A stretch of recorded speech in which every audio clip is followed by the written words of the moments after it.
Hello, nice to see you. How are you? Resign, mate, after that. Calling from your head.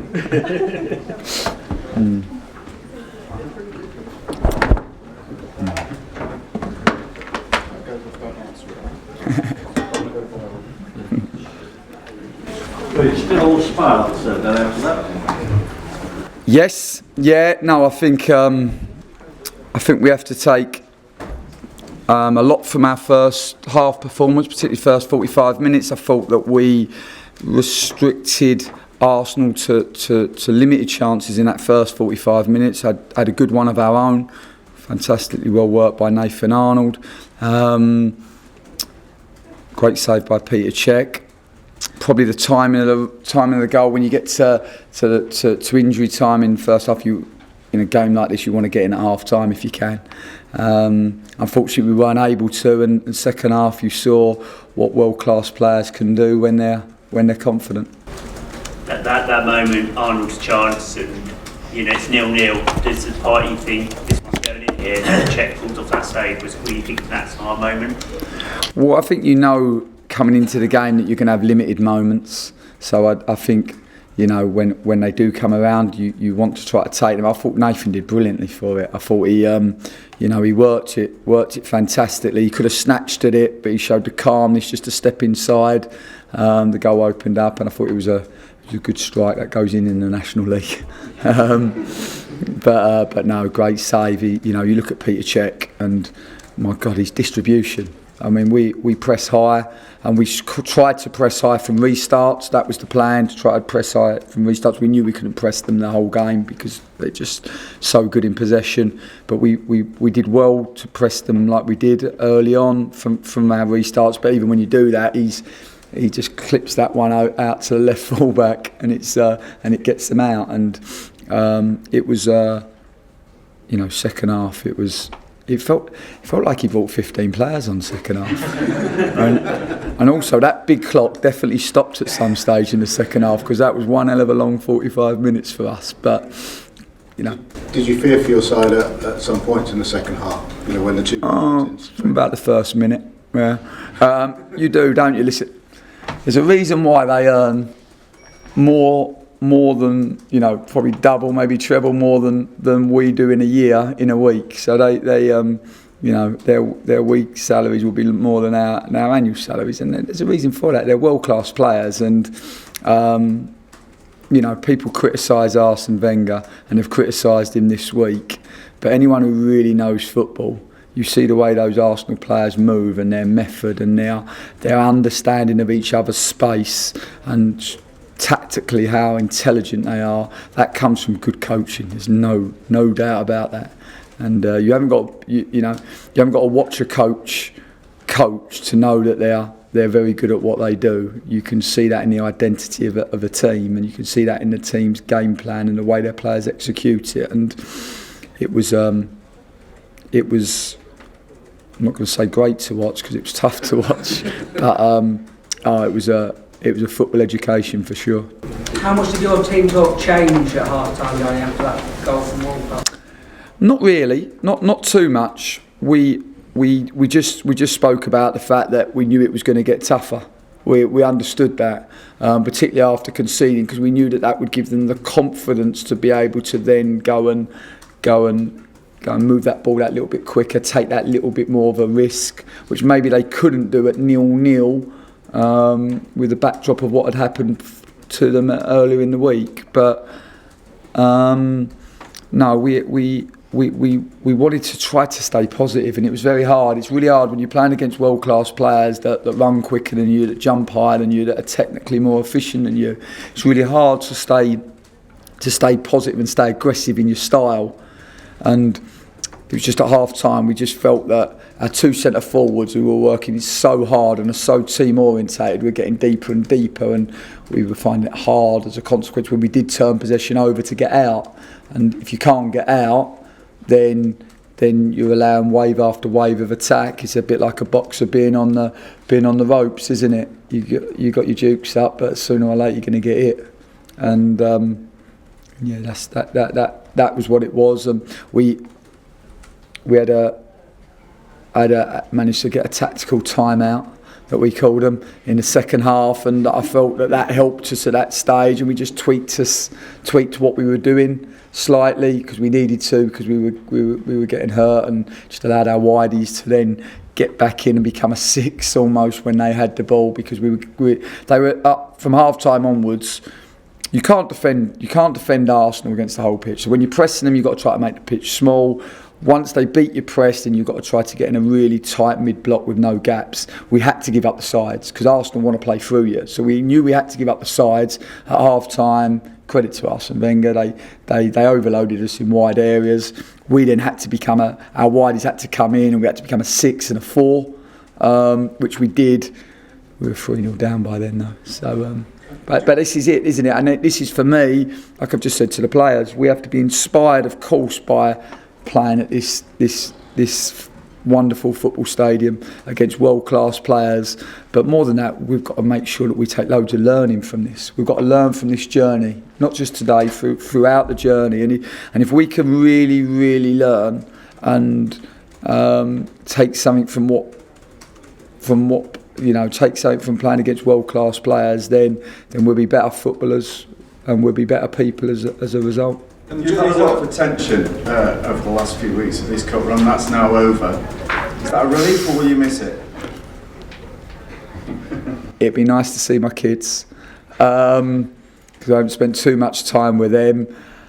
The media attention is not why I started out in football at 3, 4, 5 years old. I started out in football because I love kicking a ball around and chasing after a ball, and it'd be nice to go back to chasing after a ball and kicking it, and it will be nice. I'll be glad to be fish and chip paper.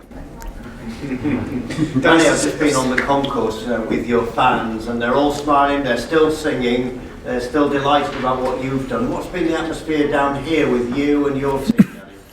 Well, can I just say this, because I did our supporters a massive disservice in the week, because I said that they were Premier League, but they were much better than that. Much better than they will. Listen, you saw world-class players play today in the Arsenal team, but you also heard and witnessed world-class supporters, because that's how good they were. Because 9,000 of them outsung 51,000 Arsenal supporters today, and that is a fact. Brilliant they were. Your lads Ours. and you? Well, we spoke together. I wanted to get them together after the pitch because I know what ours are like. They're winners and they don't like losing, and they're fighters. And I knew that there would be a part of them that would be hurting, and it was important for me just to make sure that they embraced the moment, and they put the disappointment of going out the competition and losing a game of football, which we all feel because we're winners, but to put that to one side for a moment and make sure that they celebrate the journey. Listen, we'll never celebrate losing. We'll never be happy to lose. I don't care if I'm playing Arsenal or I'm playing Brazil. I'm never going to be happy I lose. But I do think, there's a reason why no non-league team in the last 100 years has got to the last 8 of the FA Cup. And I did feel on this one occasion, and it will be the first and probably the last time I ever celebrate after losing, but I did feel that this was the right time for our players to celebrate that moment with our supporters. And what did you say in that little huddle at full time when you drew everybody together? I just tried to give them some reality. I just tried to make sure that they realised what we'd achieved in the first 45 minutes. I said that the second half we found it hard. A few people have said to me that we were unlucky with a couple of deflections, and that wasn't luck second half, let me tell you now. There's no way we're hiding behind luck second half. That was world-class players at full throttle, and we did actually make some mistakes, but this is not a time to criticise.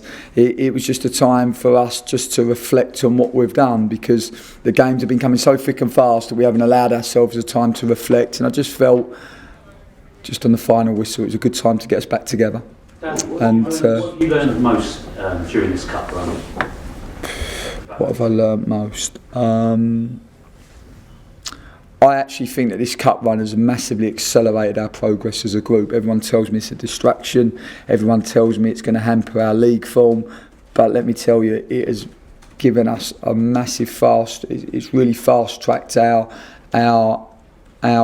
our performance on the pitch, our method. When your method and your organisation gets tested against the very top players, then you learn so much about it. And we've learned today all of our weaknesses, they've all been exposed, and we'll be able to go away and we'll be able to watch the game back, and we'll be able to come back bigger and better as a result. Is there anything you've learned as a manager?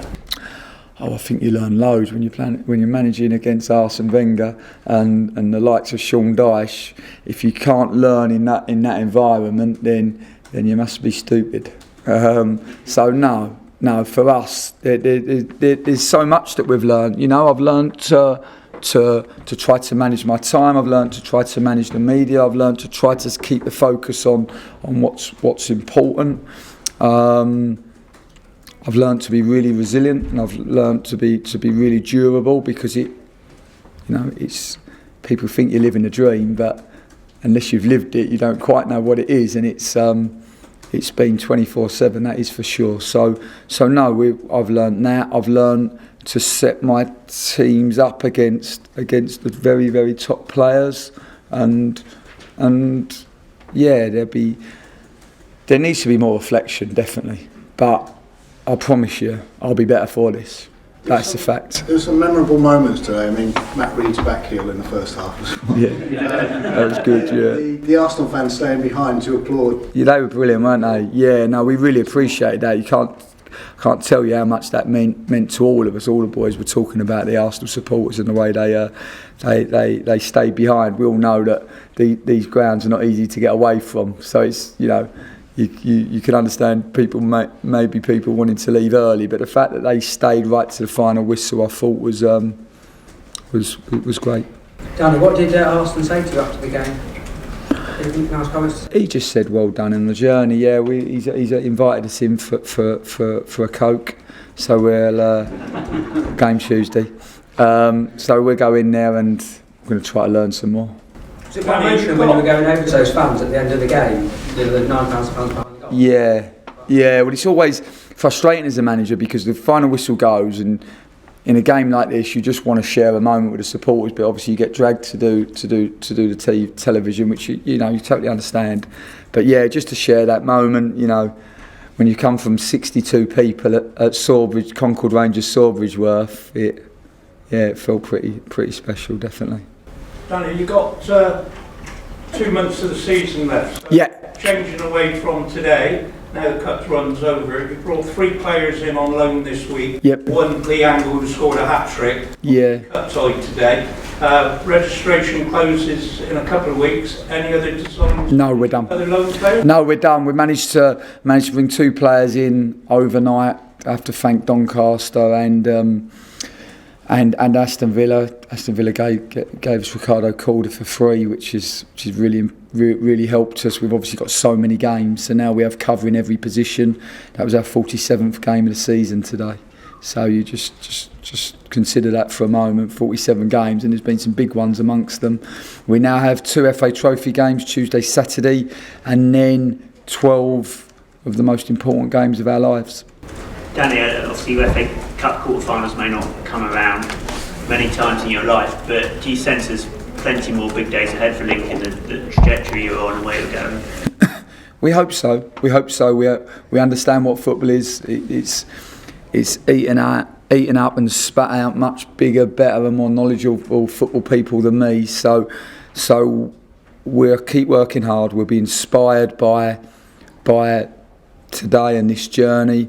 We're going to learn lots from it, and we're going to try to come back bigger and better starting Tuesday night at York. Arsene Wenger's seen you, we've watched you. He thinks you're going to go and win the league now. So Does he? Get that kind of a thumbs up. It's very difficult to ignore, isn't it? Yeah, no, and as I said, this has fast-tracked us, this journey, definitely, and we've got huge respect for Arsene Wenger. Any football manager that stands the test of time, like Arsene Wenger has, deserves complete and utter respect as far as I'm concerned. He's forgotten more than I know, and I'm hoping he's going to share some of what he knows with me when we have a Coke a little bit later. Any more, gents? Pleasure. No, thank you. Thanks very much. Thanks for your time. Thank you. Well done.